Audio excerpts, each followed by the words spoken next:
kulendi. Bata.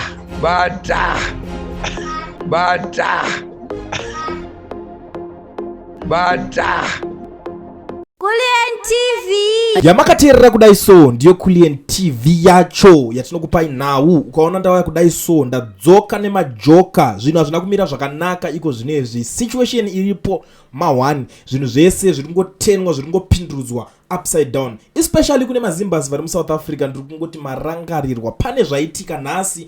zvimusangano zvanga zviri kungoitika kuHarare hazvina kungoperera pakungoitwa nje, but kune zvinhu zvanga zvichirongwa nezvinhu zvanga zvichishafulwa, zvinhu zvanga zvichipindurudzwa. But inini ndakada kuitarisa nyaya yedu tiri kungoti the Geza effect. Timu rimwe ranga rakatombomiswa, ranga riri paside, tiri kuti vanhu vese vaiswa pamapositions nevari kutarisirwa kunzi masuspects kune dzimwe nyika dzakanodai so, kuti zvinhu zvingovhiringidza so that imimika pamunoda kuzoti aiwa tanga tiri kufunga kuti kudai so naningi, mazuva ano pari ngoti pangangonzwika kuti ningi ari kushandwa naye ari kudai, zvinhu zviri kubva zvachinja. So nhasi panapa President Emerson Mnangagwa has appointed 4 new ambassadors, including his close friend Isaac Moyo, who is the former Central Intelligence Organization CIO director. General Moyo is now ambassador to the United Arab Emirates. The other new ambassadors are Patrick Ronald Mutasa Kuba, ndo yavanenge kurepresenta, another former CIO senior official who operated at deputy director general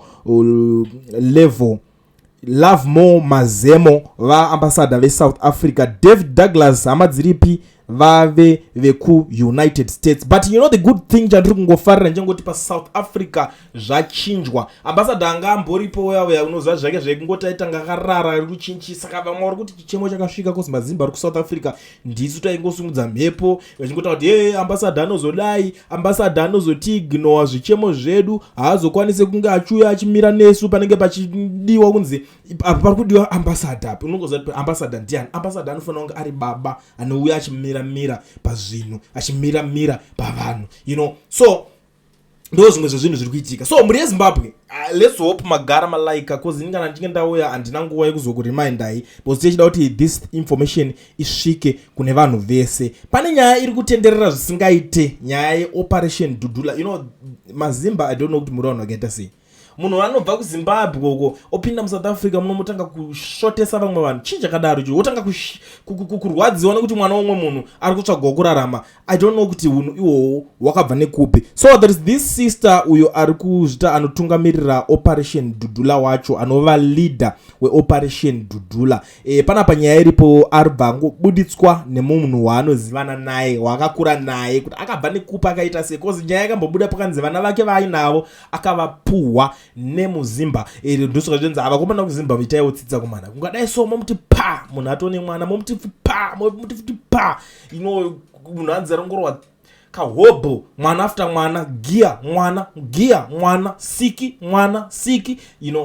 hanzi vana vacho ndiyo mazimba, saka vamwe vati ndo pane bitterness. But panapa pari kubuda imwe information yandiri kuona panapa ari kubuditswa uyo ari kunzoni, we took this picture in 2016 in Zimbabwe at her brother's funeral. Her real name is Senzen Moyo. She attended Munondwana Primary School before they relocated to South Africa, where her father passed away. Saka zvinhu zvese zviri kuitika zviya ndezvekuti muri kuitwawo nemumwe muzimba ari kuzongokalkuleta mamoves obva angoti no, vanhu vese vanga vadzokere kunyika dzavo. Muri kutadza kunorapwa muzvipatara because of mumwe muzimba.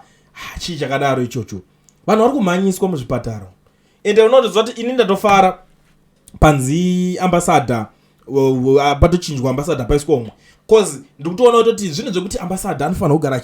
achilinga futi nevana vevhu, otoona kuti angaita sei pane nyaya idzodzo, zvofambiswa sei ma-engagements, mamwe ma-meetings. Unotofanira kuti ushanda extra time, extra job, uchitoti aiwa kakoyo uyu munhu ari kuita sei, uchimirira, because you are the ambassador, uchimirira maZimbabweans vacho vari imomo. Cause kwete ngoti kuambassador wezite, kunzi ambassador ana kana one word rataura. Ndinogara ndichiona maambassador vedzimwe nyika zvakafanana naambassador weUnited States kuZimbabwe, anobuda achitotaura, even zvinhu zvaasina kufarira. Unomona achitoya achikomenda. Last time akabuda achitokomenda about my-elections akaitika kuZimbabwe, even though zvisinei naye stereki, but akatobuda achitotaura kuti haiwa ko yaipi but ambassador anga aripo izvezvo kana face yake tikabvunza kuti vangani vanoziva face yake unoona kutoshaura kuti ndiani nani vanoziva face yake but pane pachinzi pana ambassador munhu anofanira kugara akakomberedzwa nemakamera at any given time achitaura kuti no izvi zvavaitwa zvasirizvo izvi zvaitwa zvapabhaizika vanhu vozivawo kuti vane munhu ari kuvamiririra but yo ameno kuti vamwe vanhu vanenge vachinyatsobata basa racho nekuseri kweroko kana kuti vanenge vachipinda mabasa zvekumanikidzwa kana kuti zvekuita sei but nyaya yanyanyisa kundirwadza inyaya yemusikana weoperation Dudula vanhu vari kutadza even kurana takshop vari kungosvika votoita yese vototi uri muforena kuzvipatara vari kugarira ungangobudisa passport chete vanongoti only South Africans kungopinda unofanira kurapwa neID kumapublic hospitals hanzi bhadhara yemari imagine because of umwe munhu mwana wevhu amendoti mazimba takanyatsoita sei takanokorwa tsoka naakafa here takanyanyisa kuvengana to that extent kuita sei ndogara nchizviona ukadedza mumwe muZimbabwe even pabasa pauri kushanda pamurungu wako chaiye wamudedza iwe anenge akutofunga kutokudzingisa basa kuti asare ari iwe watomubatsirawo kuti huya tikwanise kushanda tese but ukatarisa maSouth Africans vana vemunomu they don't even care, they don't have time for such nonsense yekuti azonzi adzingisa munhu basa avaite izvozvo vanotokutaura kuti